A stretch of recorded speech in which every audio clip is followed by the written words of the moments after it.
On July 28, 2020, the Kuala Lumpur High Court will decide whether former Prime Minister Najib Razak is innocent or guilty in the SRC International case. If you haven't been able to go back and listen to this podcast from episode 1, well, you're in luck. This roundup will catch you up to speed.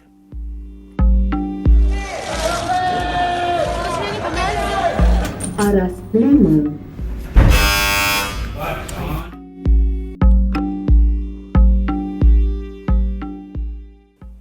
By the Malaysian Insight, this is The People versus Najib Razak. Follow us into the courtroom where it all happens. I'm Patrick Teo. Najib's SRC trial and this podcast, which started on April 3, 2019, finally has an end in sight, more than a year later. The former PM, who celebrated his 67th birthday last week, faces 7 money laundering charges in connection with SRC, a subsidiary of One Malaysia Development Sdn Bhd or 1MDB. Najib is accused of receiving funds amounting to 42 million ringgit into his personal accounts from SRC between December 2014 and early 2015. All this while, he has strongly denied his involvement in the case. He always maintained that the money was a donation from Arab royalty. His lawyer, Shafi Abdullah, had spent the trial building the case that Najib was in fact the victim of rogue bankers and that he was taken advantage of by individuals, which included the infamous Joe Low. Najib is facing the prospect of a 20-year jail sentence if found guilty. After calling in 57 prosecution witnesses and 19 defense witnesses over the course of 14 months, proceedings came to an end on June the 5th. Listening to the testimonies, we found out how SRC was run as a company, the money trails that led to Najib's private AmBank accounts, and of course, what the funds were spent on. Among the 76 witnesses, we've recapped some of the highlights of the trial in light of the decision tomorrow. If you'd like to hear each testimony in detail, we suggest starting this podcast series from episode 1. We'll start with the 21st witness, Devi, who had just assumed her post as the Raja Chulan branch manager when Bank Negara raided the bank on July 5, 2015. Not only did she spend 3 days on the witness stand, reading documents detailing the money trail from SRC to Najib's 3 accounts at AmBank, but we also remember her for the high-pitched tone of her voice. From her testimony, we found out that money from SRC made its way into Najib's accounts through Gandingan Mentari and Ihsan Perdana, both subsidiaries of SRC. Documents also showed that Najib had used this money on credit cards and to issue 17 checks to various parties, including contractors for renovation and plumbing works, as well as a media monitoring agency which helped him gain insight into voter bases. Anyone remember Ajib Ko?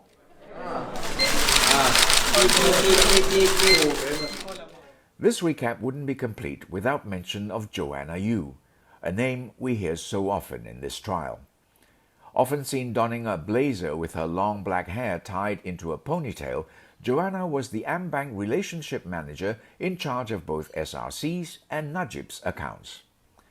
We know that she had direct contact with Joe Low from pages and pages of BlackBerry transcripts where the businessman often referred to Najib as boss. These documents showed Joanna taking instructions from Joe in running Najib's account. Joe, however, was not given any mandate to do so, but he did anyway, and the bank followed his orders. Joanna also testified that Najib's accounts were always overdrawn, so much so that AmBank had to bend over backwards to ensure that his checks would always go through. At one point, Joanna herself had to put in her own money, 55,000 ringgit to be exact, to cover an overdraft in one of Najib's accounts. The former leader has since filed a suit against Joanna for the alleged mismanagement of his bank accounts.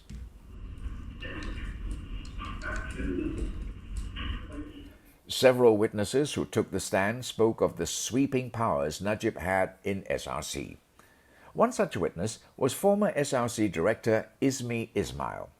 Izmi, if you remember, had spoken so softly that the lawyers had to remind him time and again to speak up during his testimony. He had testified that the former PM had control over SRC as advisor emeritus. In that position, Najib had the power to advise the company's board of directors on material matters and matters of strategic interest to Malaysia. It also obliges the board to consider and implement any of his advice that is in the best interest of the country.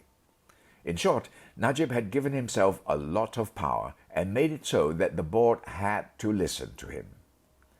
While he held the position of advisor emeritus in SRC, Najib was simultaneously the finance minister and prime minister of the country. Bos kita BBB.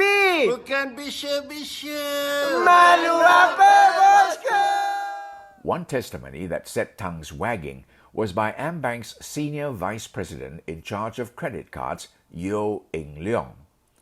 Short in stature and wearing clear-rimmed glasses, Yeo spoke loudly and with authority when he took the stand. This was when we found out how Najib had charged 750,000 euros to his credit card in a single day. That translates to 3.2 million ringgit at the time. And what did he spend it on? Luxury jewellery. He had bought jewellery from Swiss-Italian jeweller Di Grisogono, allegedly a gift for the wife of Sheikh Ahmed bin Jassim Al Thani, who was then the Prime Minister of Qatar. In total, Najib charged close to 4 million ringgit to his credit card, although his limit was only 3 million. The balance was spent at a Chanel boutique in Hawaii and the Shangri-La Hotel in Bangkok, Thailand. Despite spending millions that he claimed not to know of, Najib never lodged any complaint with the bank. These are just a few testimonies that stood out during the SRC trial. To get a fuller picture of proceedings with all the juicy details, this podcast is best enjoyed chronologically from the beginning. Judge Muhammad Nazlan Muhammad Ghazali, who presided over the trial, has his work cut out for him. He will have to evaluate over 2,000 pages of submissions by the prosecution and defense before making his decision. Judge Nazlan is set to deliver his verdict tomorrow, the 28th of July 2020 at 10 a.m. This chapter may be coming to a close, but we will still see Najib sitting in the accused dock in 2 other trials. The People versus Najib Razak will return tomorrow. This podcast is produced, written and mixed by Revati Supramaniam, additional reporting by Beat Hong. Other recordings from the court are by Jeremy Singh and Hazmiza Hassan. I'm Patrick Teo.